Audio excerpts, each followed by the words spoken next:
Бәріңізге сәлем қыздар. 5 жылдан бері дәл осы рецептті қолданып келемін. Творог қосылған пирог және заказға да жасадым. Ең алдымен бізге електен өткен ұнымыздың үстіне салқын сары майымызды осылай турап алып, үстіне салып, қолымызбенен крошка жасаймыз. Жақсылап барлығын үгітеміз, майымыз үгітілгенше екеуі араластырамыз. Содан кейін үстіне шекер қосып, разрыхлитель қосамыз, 1 шай қасық. Дәм беру үшін ванилин немесе ванильный сахар қосамыз. Барлығын жақсылап құрғақ қоспамызды араластырып аламыз. Үстіне 1 дана жұмыртқамызды қосып, 1,5 шай қасық 20% қаймақ қосамыз. Дайын болғаннан кейін барлығын қолымызбен жақсылап араластырамыз. Бізде қолға жабыспайтын қамыр шығады. Осы қамырымызды пакетке салып, енді 20 минутқа холодильникке салып қоямыз. Салмасын дайындаймыз. Творогтың үстіне 1 дана жұмыртқа және қант қосып, үстіне тағы да 2 шай қасық қаймақ қосамыз. Біркелкі масса болғанша барлығын жақсылап араластырамыз. Дәл осы творог салмасының орнына қайнатылған сгущенка, яғни вареная сгущенкамен жаңғақ қосып жасасаңыздар да болады.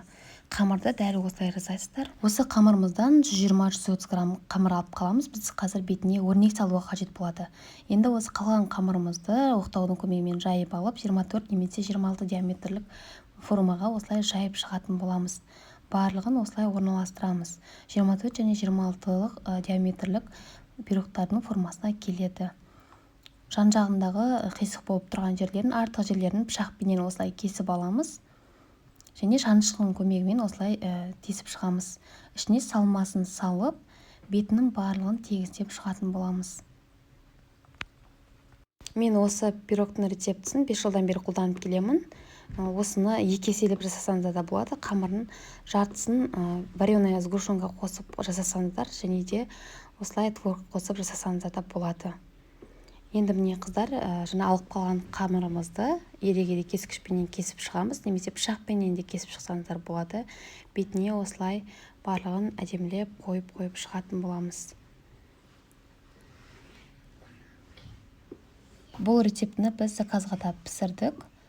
Енді міне бетіне жұмыртқаның сарысын жағып, қызып тұрған пеште 180 градуста 25 минут беті сарғайғанша пісіріп алатын боламыз.